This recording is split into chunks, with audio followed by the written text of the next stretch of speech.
this and that and what the fuck else, episode 105. It's been a turbulent few days here in South Africa with the ANC having their meeting, I don't know what you want to call it, circus, whatever.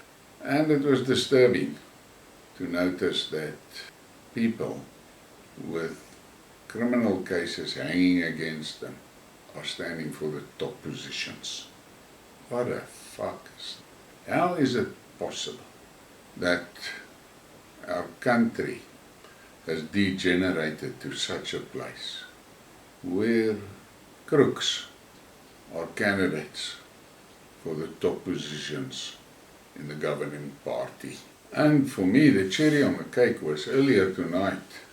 I listened to a piece of Cyril's speech after the conference, and he made a statement that the ANC need to clean itself up because corruption will destroy the ANC. I nearly fell off my chair. What the fuck is he talking about? Corruption will be the end of the ANC. Corruption will be the end of South Africa. It's basically already there in the end.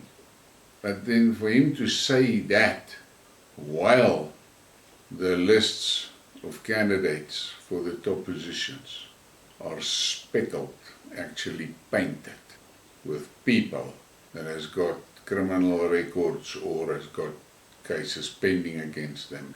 The grand scale of stealing and corruption during the pestilence, none of those cases has been settled yet. And Mkhize stands as the president for the ANC and by definition the president of South Africa. And there's a massive corruption case against him. I don't know how this is going to. And I'm more confident than ever that this republic has had its days. Its sell-by date has gone past. This republic cannot carry on. This thing must break up into initially the 9 provinces, and then there are some of the provinces that will most probably have portions that will also want to split off.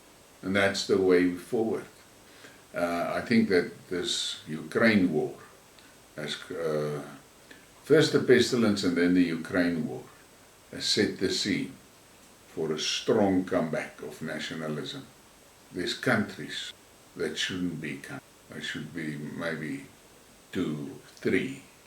I also am very confident that if you look at the chaos in England and Europe with the immigrants, that our Orania style thing, don't be surprised, Oranias don't start popping up all over Europe and England. But let's see where it goes. Here I'm sitting in the dark, it's load shedding, marathon session again, 4 hours. It's past midnight already, and it has started raining now. I'm a bit concerned about the rain here in the Lowveld. We're deep into the season, and we haven't had big rains yet, in any case. Let's start this off. There is stuff here about the Donbass energy, the EU, and then the gender issues. And what the fuck, that will make you smile. It will make the men smile. Let's start off, as is the usual by now, with some art. Look at that fantastic pencil drawing. It basically looks like a photograph, a black and white photograph. I am a guy that's got great respect for artists and people that can create something like this. I stand in awe. Great shot. And a beautiful dog. And then we get to the Donbass. And I saw today that Mariupol was trending on Twitter, and that place was full of the Ukrainian Zazis with all their accusations, accusing the Russians of destroying that city. Meanwhile, it was those Nazis that destroyed that city. And incidentally, earlier this evening I read a article of people complaining in some of those villages where the Russians are busy pushing the Ukrainians back in the southern part of the Donbass. The Ukrainians, as they leave the village, they shoot randomly with their tanks, they shoot their houses. And that is exactly what they did in Mariupol. Same thing. But that's it. Look at this. In Mariupol, they say that more has been built in the city in 6 months than in the Ukraine in 30 years. And this is just the beginning. Look at that beautiful complex. And here's another shot of that complex. And I've seen videos this evening. It is amazing what the Russians are doing there in Mariupol. And then you get this. This guy posted, Mariupol is said to have built more in the city in 6 months than in Ukraine in 30 years. And that's just the beginning. Mariupol is Russian. And then this guy responded to that and he said, Ukraine is good at blowing shit up when NATO hands them a piece of paper with instructions on it. In terms of civilizational tasks, they can't even organize a census. And that is very true. And then there's this. In the liberated Kherson, Jewish leaders are being accused of collaboration with Russia. After Ukraine recaptured the long-occupied city, Jews in leading positions fear prosecution for actions including allowing armed Russian soldiers to pray in the synagogue. What fucking story is that? But what else can you expect from Zatzis? Zelensky is busy with a major war against the Orthodox Church in Ukraine. And I saw some posts on one of the Telegram channels where Ukrainian soldiers are very upset about the fact that that the church are being hammered by Zelensky. Because they say they fight in a war, and they do, a lot of them needs their faith, and they can't pray in these churches because of what Zelensky is doing. That man is bad shit, but I can see his ticket is up.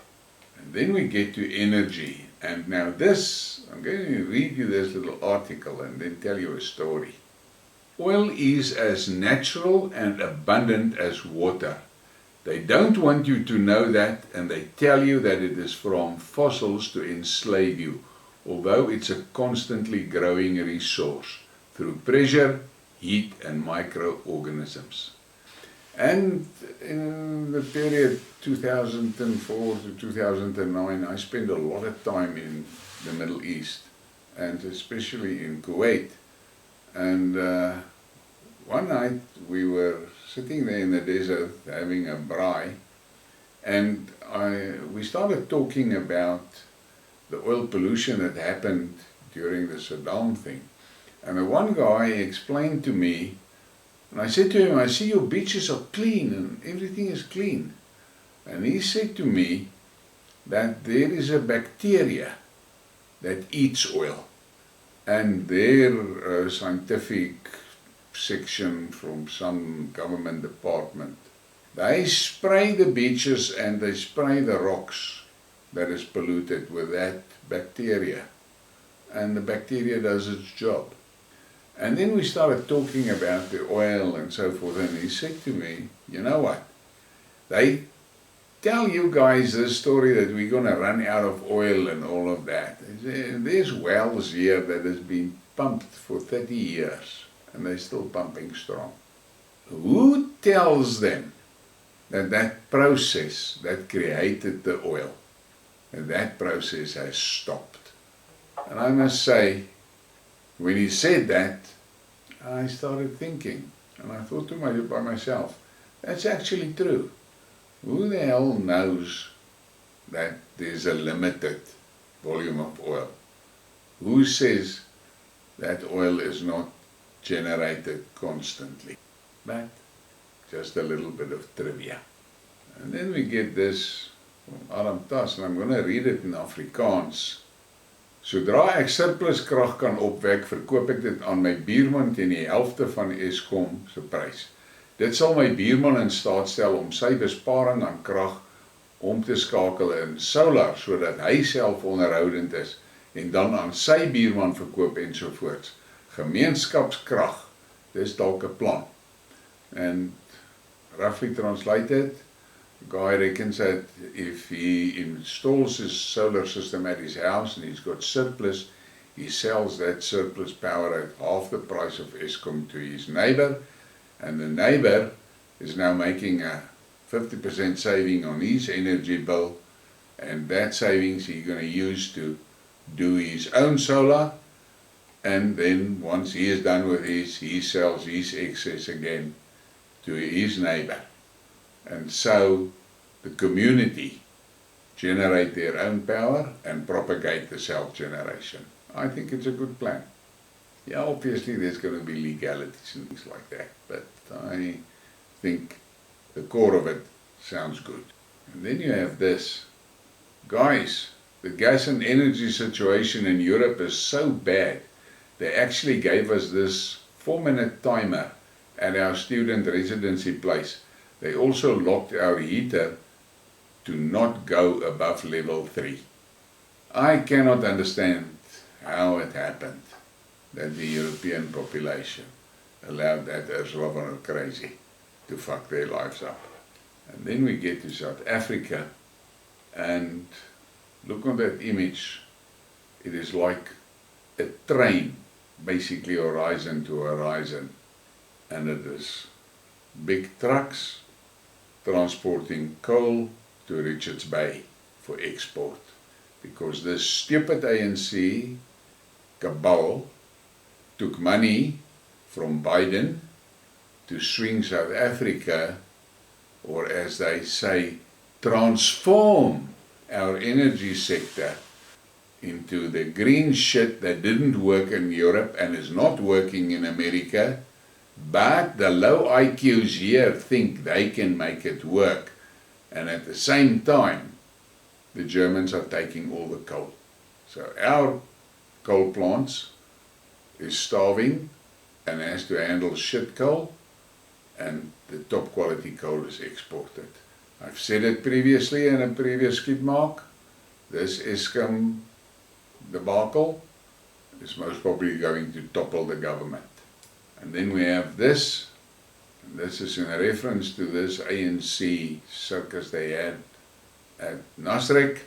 ANC members gathered together figuring out how to pass blame on the writer because they think you are all stupid. Look at that image. That is a lot of insects. And then this from John Beloy. Whether we like to accept it or not, the fact of the matter is that Afrikaners, the tribe of Andre de Ruyter, built Eskom, Sasol, Post Office, Denel, SAA, SABC, SABS, Escor, Spoornet. And our tribe destroyed it all in less than 20 years. Yet we seem to know who is competent and not. And that is absolutely the tweet of the day. And now we're in the EU. The end of Europe, the conclusion of a long historical cycle. It is the conclusion of a 1,000-year cycle that's come to an end. It was probably unavoidable, but doesn't make it less painful. And I listened to a debate where this was the topic, and the one guy is bloody good with history, and he explained how the EU is going to fall apart. It's unavoidable. And then we get to Putin. The EU is Washington's doormat. While the West takes all of the blanket for itself, Russia will continue to help poor countries. The EU has allowed Washington to use it as a doormat, and even European officials admit US policy is leading to the deindustrialization of Europe. The EU's approach to gas prices is crazy. Russia will look for more promising partners than the European Union and will increase gas supplies to the east. The West's anti-Russian sanctions have opened up new opportunities, giving an incentive to build fully sovereign economy. Guys, the world that we knew before February is gone forever. And then we get this. Slovakia's government has collapsed after losing a no-confidence vote. Opinion polls put the populist leftist opposition in a strong position in case of new elections. Those parties, though not explicitly pro-Russian, are very critical of the government's continued support towards Ukraine. And yes, what can I say? I think Alex from the Duran calls this the Zelensky curse. And here's another one going down. And then we have this street artist that painted this on a sidewalk in one of the European cities. Look at that. It's really appropriate. Zelensky is the locust that is eating up the... And then I saw this and I had to smile. These new items are showing up all over Europe, causing some politicians to resign. It's really weird. Is that a new voting booth? And I am of the opinion that the only way Europe is going to save itself is to roll this out and gather those politicians. And then there's another cartoon. You can see how those birds are sitting on that kind of a tree. The US sits right at the top and shits on the Anglosphere. The Anglosphere shit on Europe. And Europe shits on non-Western allies, client states.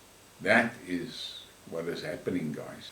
And then we get to the gender thing, and this one is for me something that I can talk a lot about. To whistle was a compliment for women once upon a time, 1959. And you see that girl walking past those workers and they're all whistling. And the poster says, I still think it is 100%. And I have got a serious issue with the feminist movement. What they have done is they have robbed women from that elevated position that they had because men, I'm talking about decent men, have a natural tendency to put their women on a pedestal. But the feminist has destroyed that. And now we're getting to something crazy, beyond crazy. Skate Canada has updated its policies so that ice dance or pairs teams competing domestically can be composed of any two athletes. Canada's governing body of figure skating announced Tuesday that its definition of team for athletes training in a podium pathway will be revised to consisting of two skaters. The previous definition was one woman and one man. By updating the definition of team, many individuals in the figure skating community in Canada will have new opportunities to embrace the sport. Karen Butcher, president of Skate Canada, said in a statement, "This change is about removing barriers to participation in skating, and we believe it will be a significant impact in ensuring all gender identities are recognized and accepted equally and without prejudice." And what a heap of shit is that? So what is next? You're going to have a figure skate pairs competition and the top 3 is 6 men. What the fuck is wrong with women? Why are they doing this to themselves? And then there's this meme and I had to laugh. Look at that. What women think men want, and it's that boobs and butt. What men really want, and then it's that cuddling and family and boobs and butts. I enjoyed that. And here's another reference to that Canadian madness, and look at that fucking image. I want to Puke. Figure Skating Federation of Canada allows skaters of same sex. They can form pairs and dance duets in national tournaments. The duo are referred to as Skater A and Skater B, or lifting skater and skater being lifted instead of male and female partner. The International Skating Union will decide whether these rules will be applicable internationally and in the Olympic Games. And Putin has said it so clearly. In Russia, there is not a parent number 1 and a parent number 2. It is a mother and a father. And look at this shit. But that Canada is totally off their rockers. Those people has gone crazy, and that Trudeau is actually a Satanist. And then there's this little bit of tongue in the cheek. Boomers. I can't believe I wore bell bottoms. Generation X. I can't believe I wore my hair like that. Millennials. I can't believe I was goth emo. Generation Z. I can't believe I cut my dick off. And then there's this interesting graph. You can stop the video if you want to look closely and inspect what's going on there. The number of sexual partners, and the winner is Turkey. Yes, I couldn't believe it when I saw it. South Africa is there somewhere in the middle.